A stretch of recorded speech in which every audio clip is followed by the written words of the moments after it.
Chapter 11. Influencer. Becoming a brand was one thing. Becoming a movement, that was a whole different hustle. I did what any visionary, fame-hungry, glitter-coated entrepreneur would do in the post-apocalypse. I became an influencer. It started with the dust mask video. I took a roll of paper towels, a few rubber bands, and a generous amount of charisma and filmed a tutorial titled Chad's No-Budget BioShield. I recorded it on a hand-cranked camcorder Frank had rigged to run off a treadmill, then broadcast it over the shortwave station. "This baby right here," I said, tightening the ridiculous contraption around my face, "filters 98.6% of airborne nonsense. Certified by the Chad Institute of Improvised Science." To my surprise, the town went wild for it. People started walking around wearing their own versions, some with sequins, some with stickers, some with air fresheners attached for scent-based defense. A few even paid me in bucks for the official blueprint, and thus, a channel was born. ChadCast, your guide to surviving stylishly. I hosted daily segments. Life hacks, dumpster dining with flair, and how to weaponize a Roomba. The viewership soared, by which I mean, I got letters. Actual letters, dropped in a coffee can nailed to my door. But every empire invites rivals. Enter Sage Stone, a barefoot vegan survivalist who ran her own signal called Earth Echo. Her vibe was very plant-based wisdom, meets moon juice foraged from sidewalk moss. Her most popular segment, root therapy, healing radiation sickness through beats. Naturally, I declared war. I upped my production quality, added glitter intros, a live goat mascot named Deborah, and fake studio applause. I mocked Sage's advice on air. "Oh, you want to lick lichens to boost immunity? Why not snort ash while you're at it?" The feud escalated. She fired back with a series called Commercialism is Contagious, where she accused me of monetizing suffering, which was fair, but also rude. So I doubled down. I announced an exclusive brand partnership with myself. Chad presents Apocalypse Essentials. I sold tactical socks, glitter-infused sunscreen, and canned water labeled Hydrate Like a Hero. Nova was livid. "You can't trademark hydration." But I did, I said. "Also, would you like a free sample of our new drink? It's just water, but limited edition." Then came the influencer collapse during a live stream. Technically, a puppet show performed behind a curtain of shower liners. I hyped my new invention, the Chad Wagon, a repurposed shopping cart fitted with wind chimes and false hope. It broke mid-demo. The wheels flew off. The wind chimes caught fire. Turtle had to roll on the ground to put out his pants. Asajj responded by releasing a video titled The Fall of the Glitter King, set to sad violin music. My followers plummeted from 28 to 12, but like any good influencer, I pivoted again. Failure, I declared on the next episode, is just marketing for your comeback. And when you know it, people ate it up. They called it brave, authentic, inspiring. Even Sage sent me a cease and desist in a rose-scented envelope. So yeah, I'm an influencer now. Tune in next week for my special on repurposing zombie teeth into jewelry. Because if there's one thing the end of the world can't kill, it's clout. Chapter 12. Tech Support. There are two things every survivor in the wasteland needs: clean water and someone to blame when their solar lantern won't charge. Guess which one I provide? That's right, Chad Tech Support Extraordinaire, at your half-functional service. It began when I noticed how many people clutched busted gadgets like sacred relics. Radios that crackled but didn't speak.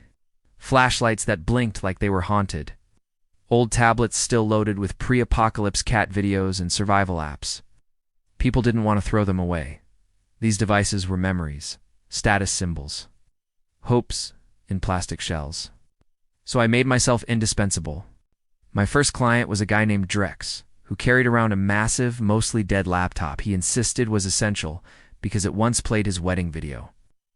I opened it up, poked at the guts with a bent fork, then slapped the casing and said, "It's fixed." Ow. But it wasn't. But Drex burst into tears when the screen flickered to life just long enough to show his ex-wife's blurry silhouette. "You're a genius," he said, handing me 3 cans of peaches. Thus, Chad's Tech Rescue was born. I built a repair center out of a rusted shipping container and stocked it with the essentials: duct tape, chewing gum, glitter, a prayer book, and an assortment of screwdrivers I'd stolen from Frank. Customers rolled in desperate and hopeful, but technologically illiterate. I charged by difficulty level. Easy. Turn it off and back on again. $2. Medium. Replace parts I may or may not have just relocated. $5. Advanced. Perform interpretive dance while rebooting a wind-up blender. $8. Soon I was juggling jobs. Rewiring solar panels. Refitting walkie-talkies with soup cans. Installing Netflix on a toaster? Okay, not really, but I told people I could. Business was booming, but with success comes scrutiny. Enter Lionel, a tech nerd. Real credentials. Glasses that doubled as magnifying lenses. Snob and a windbreaker. Instead, he opened a rival shop. Lionel's Logic Lab. I called my work electronic malpractice. This battery, he scoffed, holding up a refurbished lantern, isn't connected to anything. Just glued a tic-tac box to the side. It's symbolic, I said. Also, minty fresh. He didn't laugh. His was cleaner. His work was real. His rates were fair. And his customer base was small, because people didn't want just results. They wanted flair. They wanted a story. They wanted me.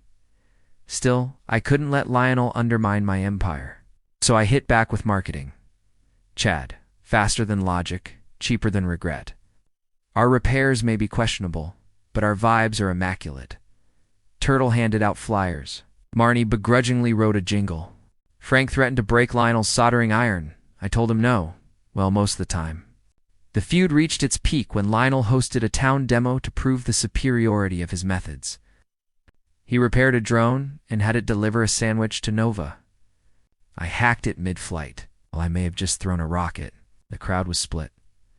Some were impressed by Lionel's precision. Others missed the glitter and smoke of my performances. So I leaned in.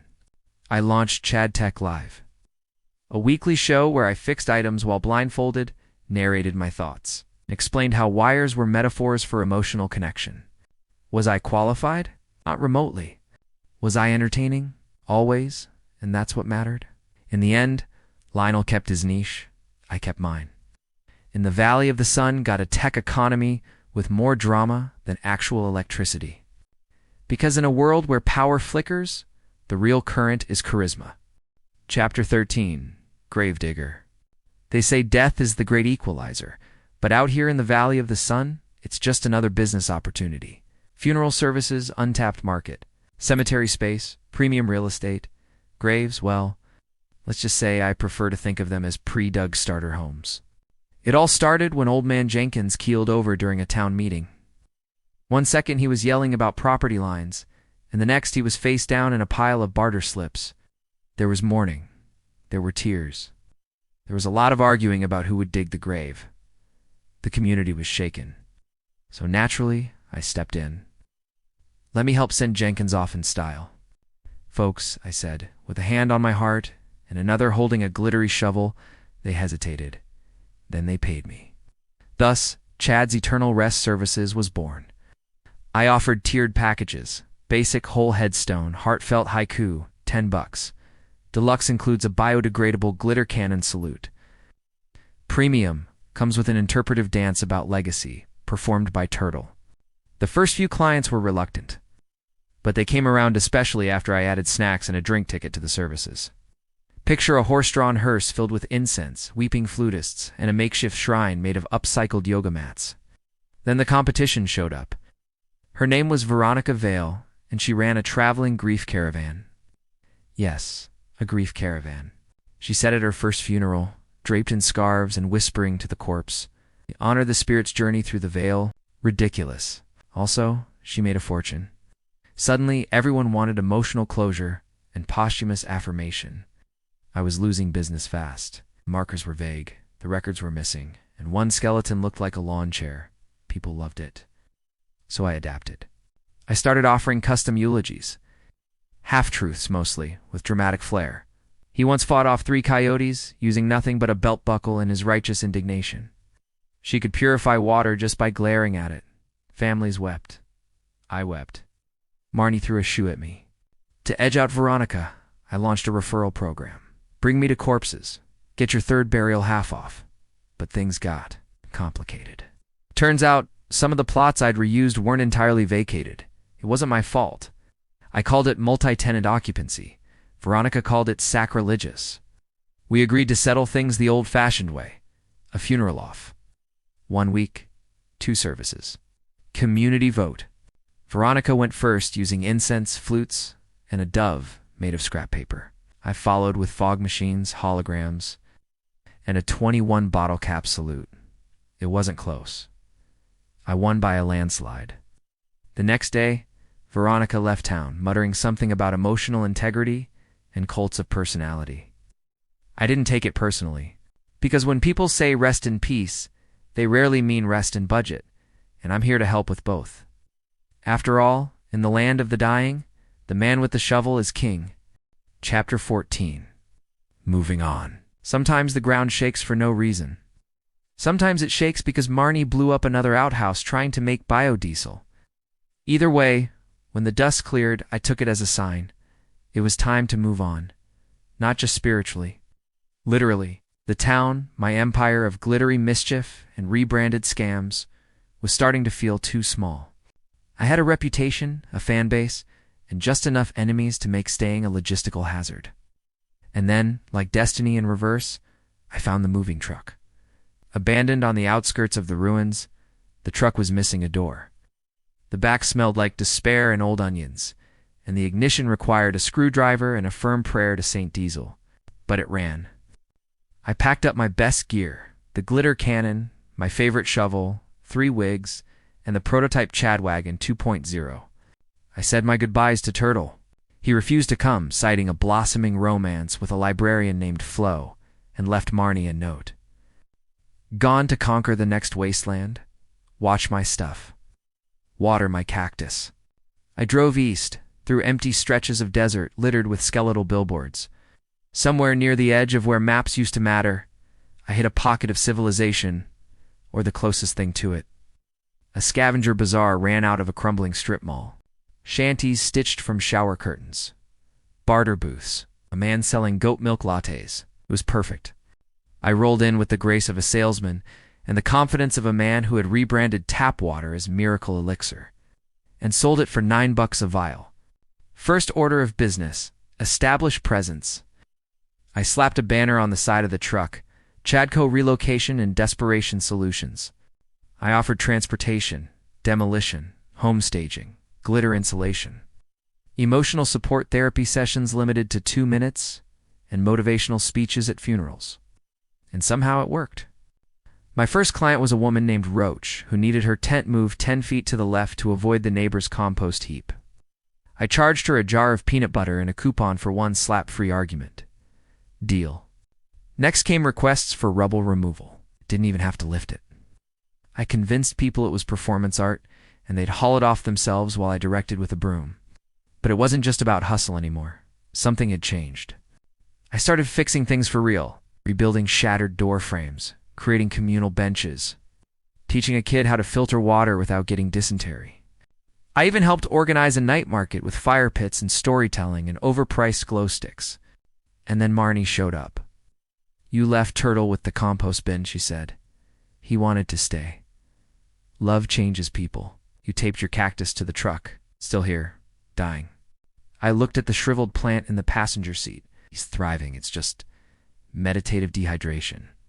She didn't laugh, but she didn't leave either. We stayed for a while. Built a little stage. Hosted puppet shows about how not to die horribly. People came, paid in weird currencies, chili flakes, guitar strings, promises. One night under the stars, a guy asked me, "Why do you do all this?" I didn't know how to answer. Was it ego? Purpose? Fear of sitting still? Maybe all of it. Maybe none. But I just said because someone's gotta. And if it happens to come with snacks and applause, well, that's just good business. I didn't know what came next. But for the first time, I didn't need a gimmick to stick around. The world was still broken, but it wasn't dead. And neither was I. Not even close. Chapter 15. The Patchwork Prophet. By the 3rd week in the bazaar, I had officially entered my Messiah phase. Not religious, of course. Unless you count my cult-like following of desperate barterers, goggle-wearing teens, and one elderly woman who paid me to yell affirmations at her compost heap twice a week. I was thriving. ChadCo had sub-brands now. Chadlight, minimalist motivational consulting. Glitzgrout, decorative emergency cementing. Tactical spa, foot soaks, booby traps, and gossip. But while the booth buzzed with glittery success, something felt weird, like the air had changed frequency. People moved a little slower, laughed a little too loud. There were whispers not just behind my back, but around corners, like the walls were talking again. We even had a jingle sung nightly by a ukulele duo who charged in chili flakes and compliments. I blamed it on the heat. Then he arrived. The first person to notice him was the goat, normally unbothered by fashion statements, but now staring, chewing hay with a kind of existential concern. The figure came limping through the sand at sunset. Long, tattered robes made from scavenged fabric, weather tarps, protest signs, a fragment of a live, laugh, loot wall hanging. VR goggles covered his eyes, cracked but glowing faintly. A broken satellite dish was bolted to his spine like a crude exosuit, glittering in the fading light. The crowd parted like he'd exhaled a gas nobody wanted to name. He walked slowly, methodically, stopping at every third person to hand them a single sheet of paper. I got one too. A copy of an old ChadCo flyer, one I'd made months ago when I was trying to sell emergency confidence pills, which were really just jelly beans in a rusty mint tin. My own face stared up at me smug, wink mid-action, slogan beneath. Trust in Chad, because who else is left? But across it, in wild red marker, he still doesn't know. I laughed awkwardly. Creepy, haha. Very street art. Banksy meets dehydration. No one laughed with me. I showed it to Marnie. She didn't say anything for a long time, just narrowed her eyes at the figure still weaving through the bazaar. You recognize him? I asked, watching as the crowd gave him a wide berth. No, she said, but I think he recognizes you. Great. Another fan? Probably from my failed line of ChadCo frozen meat tubes. Then things got worse. The humming started. Low at first. Subterranean, like a generator buried deep, waking up after a long sleep. The stalls trembled. Nails rattled in wood. My glitter jars vibrated like tiny earthquakes. Everyone froze. Even the ukulele duo stopped mid-chorus. The patchwork prophet raised one arm and pointed toward the edge of the market. We followed his finger. Coming over the horizon, massive, boxy wheels groaning like beasts, was a fleet. Not of raiders, not scavengers. Trucks, big ones. Retrofitted, reinforced, and unmistakably branded. Spray-painted across the front panel of the lead truck. ChadCo Logistics pre-registered claimants only, and below that in fresh white lettering. Phase 2 initiated. I blinked. Marnie grabbed my sleeve. Did you accidentally start a pyramid scheme and forget? Accidentally, I whispered, mouth dry. Maybe. The truck stopped just beyond the bazaar's boundary, and a voice called out from behind me, familiar. Gruff. Excited, slightly wheezy, like someone who'd swallowed too much glitter once and never fully recovered. Hey, boss, got your memo? We brought everyone. I turned. It was Frank, wearing a suit jacket made of seat belts and holding a clipboard like a weapon. Behind him stood a crowd. Dozens. Maybe more. Some old faces, former clients, ex-sidekicks, disgruntled interns. Some I didn't recognize at all. One guy looked suspiciously like me, but taller, with better posture. And then there was her, a woman in mirrored goggles, holding something that looked very much like the original Chadwagon blueprint. Wait, what? I muttered. Marnie stepped closer. You been franchised, Chad? No, I said slowly, eyes darting between the trucks and the crowd. I've been summoned. Then the ground vibrated again. But this time, it wasn't from the trucks. It was coming from below. Don't forget to like, share, and subscribe. And I'll see you soon. Dummy, yeah.